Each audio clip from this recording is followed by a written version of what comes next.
Écoutez, bonjour à tous. Donc, j'ai suivi avec attention l'avant-première du webinaire 1. Donc, je pense qu'on peut présenter la première d'apo. Donc, voilà, qui présente un peu plus loin la deuxième partie, le cross. Donc, qui se trouve à Jaubourg, hein, dans le Cotentin. Donc il faut savoir qu'il y a deux crosses en fait sur la partie Normandie, puisqu'il y a le cross Jaubourg sur la partie ouest, et en Seine-Maritime il y a aussi le cross Grinet, hein, qui gère une partie de la côte normande. Sur l'articulation et l'organisation du sauvetage, en fait, le cross est passé sous la responsabilité du préfet maritime. Donc c'est issu du Code de sécurité de l'intérieur, et donc pour ce faire, le CROSS délègue cette mission à temps plein, 7 jours sur 7 et 24 heures sur 24 au CROSS Jaubourg. Donc, nous coordonnons les opérations de secours aussi bien en haute mer que sur la bande littorale. Alors là, effectivement, vous êtes intervenu, Benjamin est intervenu sur la partie littorale où il y a une compétence du maire, donc elle sera peut-être un peu plus explicitée dans le webinaire 2. Effectivement, le maire a ses compétences. Donc ça, c'est issu du Code général des collectivités territoriales, sur lesquels il peut s'appuyer directement sur les pompiers. Mais in fine, le CROSS reste de toute façon compétent à partir de la laisse, la laisse de basse mer. Et comme vous le voyez sur le graphique, on coordonne tous les organismes étatiques ou associatifs, et évidemment la SNSM qui est au premier rang des interventions sur les vins nautiques, hein, évidemment, et le SDIS qui est plutôt compétent, lui, dans les 300 mètres. Évidemment, tous les moyens privés concourent aussi au sauvetage en mer, donc on peut dérouter les moyens privés lorsqu'il y a un problème, une problématique en mer. Alors, on peut passer peut-être à la diapo suivante, s'il vous plaît, Benjamin. Voilà, je passerai rapidement, mais c'est les autres missions. Je ne vais pas non plus tous les étayer parce que c'est un peu hors sujet. Notre première mission, c'est donc le sauvetage et l'assistance. Vous le savez, ici, et en particulier en Manche, on a un tiers du trafic mondial, donc c'est aussi une mission prégnante, hein, et permanente de CROSS. Donc on surveille le trafic maritime au large des Casquets et un peu plus au nord. Donc il y a 30% du trafic mondial qui croise au quotidien au large des côtes, plus d'autres missions connexes. Bon, on peut passer rapidement là-dessus. Alors là, vous voyez le découpage, alors parce qu'on fait un focus sur la Normandie, mais il y a en fait des crosses sur tout le littoral français, y compris outre-mer, pour ceux qui ont eu la chance d'aller en Outre-mer. Il y a le cross de la Réunion où moi j'ai pu exercer, j'arrive de la Réunion, il y a aussi aux Antilles.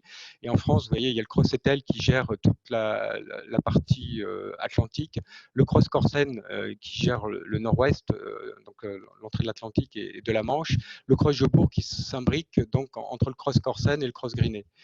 Donc la Manche, vous voyez, comme je vous le disais, la Normandie est segmentée en deux parties entre le Cross Jaubourg et le Cross Grinet.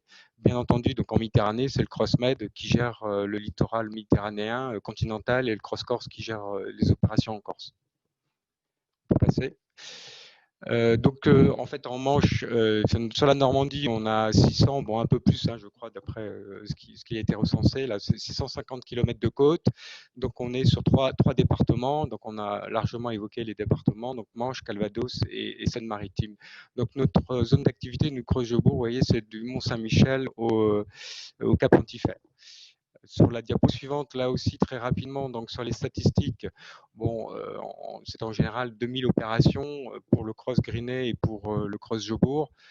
Sur les opérations concernant le kite, ce que j'ai recensé, nous, depuis 3 ans, hein, donc depuis 2018, pour faire un petit focus là-dessus, c'est environ 130 opérations. Donc là, bon, j'ai pas trop détaillé, mais ça a été déjà dit par Benjamin.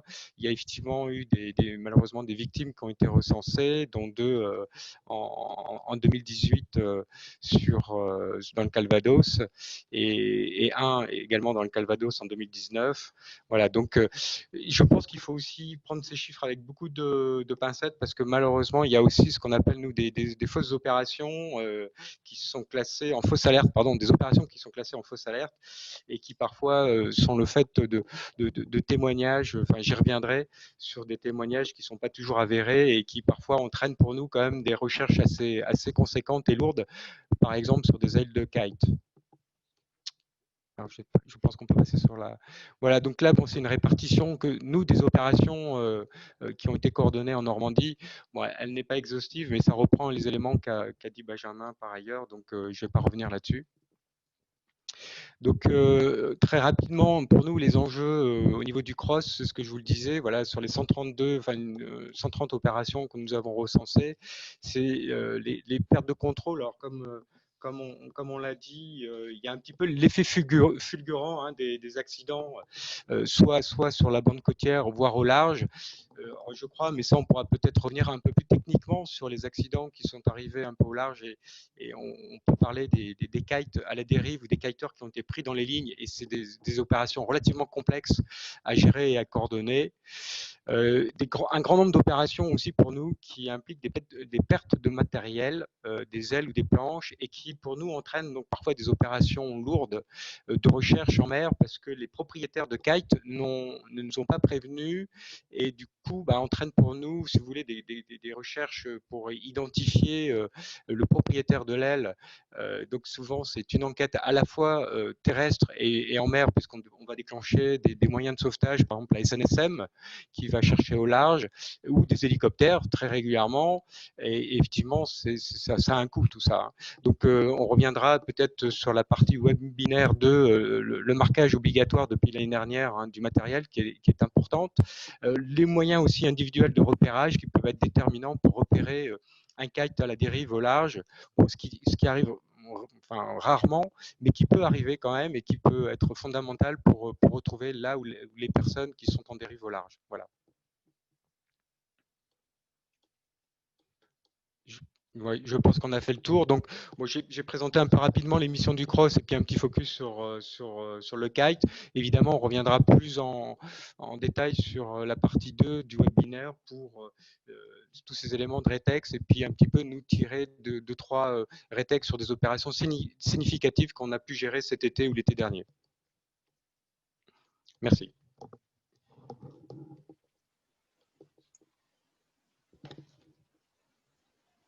Alors, vous m'entendez ?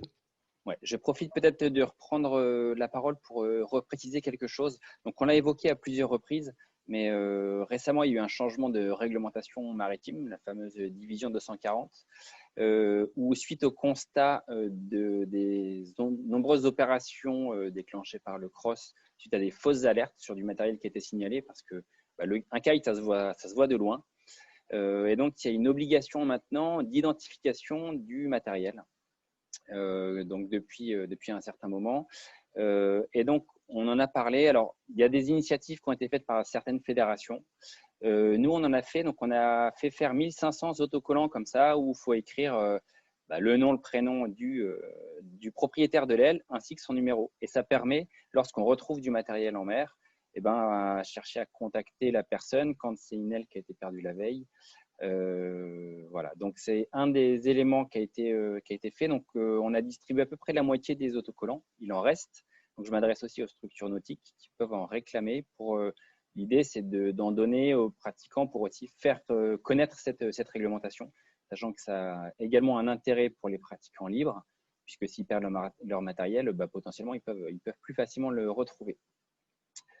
Peut-être redonner la parole à Benjamin Thomas sur des éléments un petit peu, alors sans déflorer le webinaire 2, mais sur des premiers éclairages de préconisation qu'on pourrait aborder. Je te laisse la parole, Benjamin. Oui. Alors attends, je reviens un tout petit peu en arrière. Alors effectivement, sans rentrer dans la question des bonnes pratiques, je pense que je vous représenterai un petit peu la prochaine fois. Premièrement, on a rassemblé ici les éléments de préconisation. Donc, on n'est pas dans les bonnes pratiques, c'est-à-dire qu'on n'est pas spécialement dans ce que on imagine être le répertoire d'opérations à mettre en place pour un plan de prévention kite. C'est vraiment le recensement des préconisations générales sur les enjeux principaux, c'est-à-dire les questions de choix de matériel, les questions de compétences, d'équipement de sécurité, les questions de navigation en communauté ou la question de l'assistance pour le vent off. Donc, on est vraiment sur les considérations un peu générales de préconisation. On les a listées ici. Ce qui ressort de ça, effectivement, il y a plusieurs choses. C'est la question, premièrement, d'équipement individuel de sécurité. Tout n'est pas forcément obligatoire, mais il y a des préconisations. Alors, on pense notamment sur la pratique du foil à avoir le casque ou les gilets d'impact, etc. Mais également le coupling qui n'est pas forcément qui n'est pas forcément toujours porté, le marquage du matériel dont tu as parlé ou l'aide à la flottabilité. Là-dedans, un des éléments qui est un petit peu ressorti, c'est la question de la communauté. Beaucoup de retours de pratiquants nous disaient naviguer seul et beaucoup de professionnels considèrent vraiment que la communauté apporte plusieurs avantages. Il y a la question d'être à plusieurs pour se secourir et s'aider et appeler les secours. On peut aussi penser aux questions de malaise. Il n'y a pas que les questions d'accidents avec des chutes. Il peut aussi y avoir le malaise en mer. C'est une des causes de décès observés en 2019. On a également autre chose, c'est qu'on a bien dit que tout était sur des questions comportementales. Et on sait, dans la question de l'amélioration de qualité, que ce soit dans l'industrie ou dans le service, on sait qu'une grosse partie de l'amélioration de qualité passe par la contre-décision ou la contre-évaluation. Donc, en fait, le fait de décider à plusieurs, on peut imaginer, en tout cas, fiabiliser la lecture du pando, la lecture de météo, la lecture du matériel, voilà, toutes les questions décisionnelles qui peuvent toucher un pratiquant. Donc, effectivement, on nous met énormément en avant cette question de la communauté. Au-delà des procédures, au-delà de toutes les bonnes pratiques, il y a cette question de la communauté. Et après, de manière un petit peu plus détaillée, je vous les referai lire, mais on a construit un outil qui s'appelle le parcours pratiquant. Donc, on l'a emprunté, bien sûr, comme pour tous ceux qui connaissent déjà, on l'a emprunté à ce qu'on appelle le parcours client en marketing. C'est cette idée de se dire de mon premier contact avec le kite jusqu'à mon contact en tant que pratiquant expert, quels sont tous les ingrédients, tous les fondamentaux à chaque étape de ma pratique, de quand je deviens autonome, à quand j'achète mon matériel, à quand je commence à naviguer seul, à quand je commence à naviguer sur des nouveaux sites, de nouveaux spots, ou quand je commence à être un expérimenté de mon spot, quelles sont toutes les préconisations, les conseils, les bonnes pratiques qu'on peut imaginer sur ces usages-là. Et c'est vrai qu'on recentre énormément. Donc là, on a des associations qui sont assez favorables à ce qu'on dit là. On n'invente pas forcément tout, mais en tout cas, on a beaucoup de choses qui viennent sur les questions d'évaluation. Donc la fameuse évaluation 360, c'est-à-dire avoir des pairs qui nous évaluent sur chacune des étapes sans forcément passer par quelque chose de trop formel avec de la formation, etc. Et de faire en sorte d'avoir une partie de l'activité qui repose sur l'évaluation, une autre qui peut passer par de la formation et une autre partie également par les questions de test. On entend par là à la fois tester les nouveaux procédures, mais aussi tester ces systèmes de largage en situation avec des épisodes sur des stations nav qui peuvent être dédiés à la question d'expérimenter le geste de largage ou d'autres techniques d'autosauvetage, etc. Donc, cette question de test à grandeur réelle ou d'expérimentation, c'est quelque chose qui n'est pas toujours bien observé dans la pratique, d'après le retour des pratiquants en tout cas, et qui fait plutôt partie des préconisations, notamment dans cette question de parcours pratiquant. Et dans ce parcours pratiquant, on attend aussi que les pratiquants contribuent au travers de la communauté à l'émergence de bonnes pratiques qui soient bien connues, référencées, voire écrites, pourquoi pas, ça va dépendre de la sensibilité, pour être certain qu'effectivement les usages soient bien partagés, que ce soit bien collectivement que l'on construise cette amélioration de la sécurisation du kite en Normandie. En clair, avec ce qu'on vient de dire là, je rajoute juste quelques petits éléments dans l'encart là que vous voyez en bas de diapositive. Ce qu'il faut retenir, on a synthétisé ici une partie des infos complémentaires à ce que je viens de vous expliquer, la question de la place des professionnels et des écoles que l'on renforce, en tout cas pour cette question de l'initiation, on renforce leur place prépondérante pour accueillir l'initiation des pratiquants, avec peut-être plutôt un volet proche de 10 séances, comme le disait Sébastien tout à l'heure. L'importance générale de l'évaluation des pratiquants, qui n'est pas toujours fait de manière si structurée que ça. L'importance des fondamentaux avant une pratique autonome. Les fondamentaux, ça sous-entend aussi les fondamentaux théoriques qui sous-tendent l'activité et la sécurité. l'importance de donc, contenu direct, pardon, la nécessité d'expérience et d'automatisation qui soit confirmée avant de basculer sur une pratique indépendante, la nécessité d'une pratique régulière qui est souvent sous-estimée étant donné la saisonnalité de la pratique. Eh ben, on a des grands trous dans la régularité de la pratique qui sont des vrais inducteurs de risque. Voilà. Et puis la capacité à faire évaluer sa vigilance, son sens marin, ses réflexes, le respect des procédures qui doit s'évaluer également puisque les procédures peuvent se perdre avec le temps. Voilà, le niveau technique aussi. Voilà, des principes d'auto-évaluation, de tests, d'exercice à la sécurité, comme on vient de le dire, et s'appuyer, donc ça c'est une des préconisations aussi, s'appuyer sur des manifestations pour ancrer les bonnes pratiques. Donc par exemple, la zone d'Urville souhaite accueillir l'NGK Tour sûrement en 2021. Pour nous, c'est des gros éléments qui favorisent la sécurisation, puisque au travers des manifestations, on va former à la sécurisation, où on va avoir une communauté qui va particulièrement s'organiser pour accueillir l'événement. Donc, on estime que ça contribue à l'amélioration de la culture générale sur le CAI.